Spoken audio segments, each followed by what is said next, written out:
Hi and welcome back to Normski TV, doing a very quick preview for the game Chelsea against Arsenal at Stamford Bridge tomorrow. I think kickoff is 8 o'clock.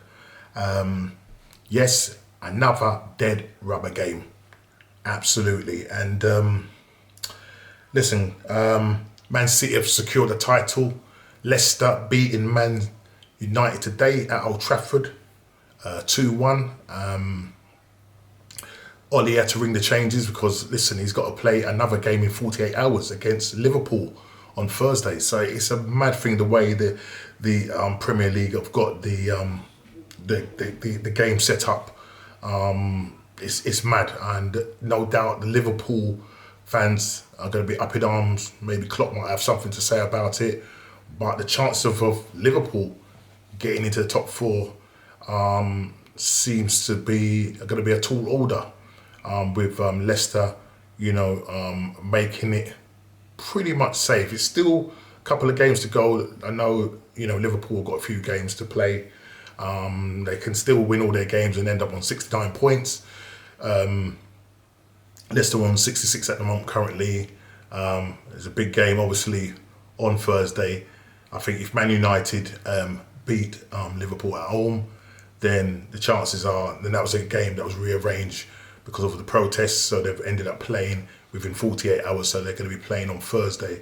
If Man United draw or win the game, then it's pretty much Liverpool is out of the Champions League running. So yeah, it's mad. But yeah, Man City are the newly crowned champions, and what a defence of the title, Liverpool. What a defence. But listen, it's not about Liverpool, it's not about Man City, it's not about Man United, it's about the Arsenal. And we're going into another dead rubber game. It may be that Tuchel or Thomas Tuchel may ring the changes because he's got a FA Cup final at the weekend, and so he may not play his strongest side. But even saying that, even if they put on their B side, I still think they're better than us. They've got all-round better players than us. When you look at their bench, the amount of quality players they've got on there, so I don't really see us getting anything from this game tomorrow. It's going to be difficult. In terms of our head-to-head with them, we the last couple of years we've done pretty well against them, albeit Frank Lampard was in charge. We've not played them with their new manager Thomas Tuchel, should I say, or Tuchel.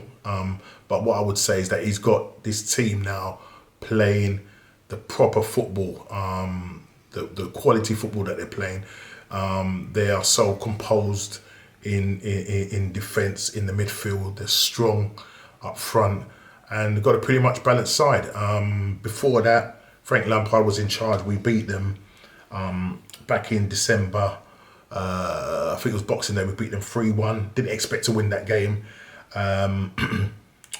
Going back, we beat them in the FA Cup final, and we drew with them 2-2 at Stamford Bridge. And I believe that was the game, I can't remember if that was the game where, no, it wasn't. Yeah, we drew with them 2-2. And then Arsenal, Chelsea, the last time we won at their ground, it's going back some time, could possibly be back in 2011 when we beat them 5-3. I do think that is the case. So, yeah, but this side that we're up against, they are very good. With Havertz is playing really well. Ziyech, Mount, they've got some quality players there, and we need to be able to match them. But I doubt it very much. I really can't see us getting anything from this game tomorrow, to be honest. It'd be a shock if we did, but I just can't see us getting anything from this game. And in terms of who I think may start, I'm not too concerned about Chelsea's side because, as I say, whatever they put out, it's still going to be a pretty much strong side. Aubameyang was left out of the game against West Brom. He didn't even come onto the pitch. Partey came on second half on the 76th minute just to shore up the midfield. he's likely to start. Smith Rowe went off. I don't know if it was an hamstring problem or cramp or what he had, but he may miss the game tomorrow. Also, I would think Danny Ceballos will probably not make it because, listen, that guy is just too slow. He's just too slow. He'll probably be on the bench. I think Kieran Tierney will make a start.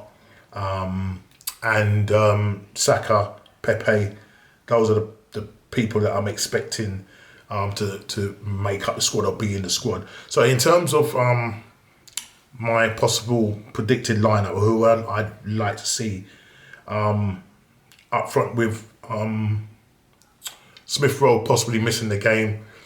Odegaard is probably available, so he may well play in that number 10 role. In terms of playing on the right side, I'll go with Saka on the right, Pepe on the left. Up front, we'll go with Aubameyang. Lacazette will probably be on the bench. In the midfield, I'll go with Thomas Partey. I don't know if Granit Xhaka's going to be fit, but if he's not, then just go with El Nene. He's got legs. Don't want to see Ceballos in there because he will get overrun by their midfield.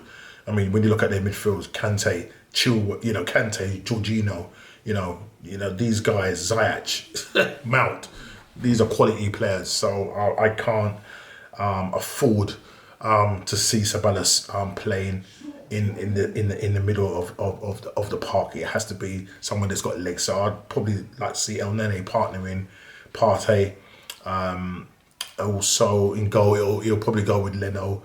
But you know what? I'm just thinking, well, listen, yeah, just go with Leno. I was going to say go with Matt Ryan for these last couple of games, but he will more than likely go with Leno. I will probably still go with Chambers at right back. Gabriel, because obviously David Luiz is still injured, so it may well be Gabriel and Holding in the centre-back position. As I said, Tierney at left-back. So in terms of the lineup, Leno in goal, right side Chambers, the two centre backs. I'll go with Holding and Gabriel.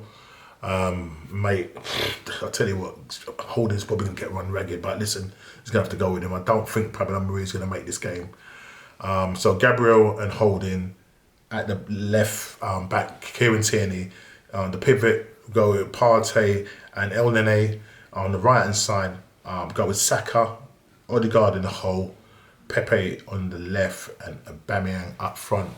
That means we'll have Martinelli on the bench, Lacazette on the bench. Those are the sort of people that will probably end up being on the bench. So look, listen, it's a dead rubber game, you know what I mean? But let's go and give it a good account of ourselves. I don't want us to go there and get turned over, you know what I mean? Again, listening to Arteta's press pre-match or whatever you want to call it. The guy, he's absolutely deluded. He's come out and saying that he thinks that Arsenal are improved in certain areas. What are you watching? What game are you watching, Arteta? Please let me know what game you're watching, because I don't see where we've improved. You're telling me we're finishing 9th, currently on 52 points? I can't even remember what points we're on. I think it's 52 points. Let me not guess, and let me just give you the exact placing we're at. So we're 9th. Yep, we're 9th on 52 points with 3 games to go. 3 games to go. My God. We could finish possibly,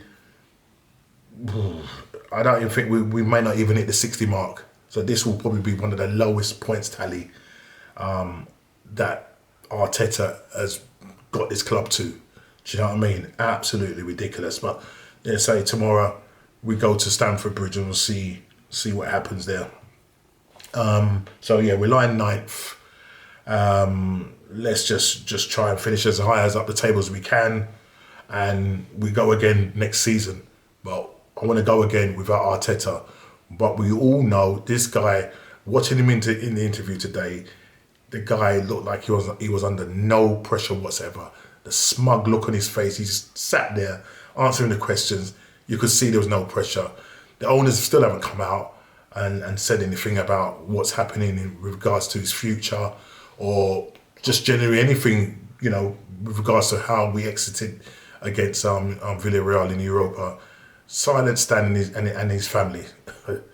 They're just not good for this club. Not good for this club. Them and the manager, Edu, Vinay, the whole lot of them just need to just clear out. We need to start from scratch again. But listen, I did say this was going to be a short preview, and hopefully that 11 will go out there and give us a good game. Predicted score, right. My head is saying, boy, I think it's going to probably be about 3-1 Chelsea. My heart is saying 2-1 Arsenal. But I think Chelsea are going to turn us over tomorrow. Not confident, but listen, it's a dead rubber game. Let's just try and give a good account of ourselves, and we'll see where we go from there. Hopefully I'll be able to do the player ratings. It will be the following day, but you know, it is what it is. But listen, guys, thank you again for supporting the channel. Please hit the like button, subscribe if you're new, and I will see you on the next player ratings. I was going to do a watch along, yes, tomorrow or today, by the time you see this video. I had my Chelsea friend actually bugging me and teasing me about the fact that I've made an excuse not to do a watch along with him. But unfortunately, due to unforeseeable circumstances, I am otherwise occupied, so I will not be able to do the watch along. And I did say that I won't be doing any more watch alongs for the rest of the season, and so it is what it is. We will be doing a post-match review coming on probably Monday, where we'll be doing the What's Going On podcast. Hopefully Kofi and Dave, the Chelsea man, will be available to do that. We're going to look back at the games, look at the inquest, look at Arsenal, look at where we go from here. Chelsea are riding a crest of a wave right now. Liverpool, in terms of their Premier League defence, absolutely terrible. They may not make it into the Champions League. They're probably going to end up playing Europa. It is what it is. It's been a bad season for ourselves and also for Liverpool. But Chelsea are the ones that can come out smiling. Let's see what happens. But come on, Man City, beat them in the Champions League. But again, like, subscribe and share, and I'll see you on the next one. Take care.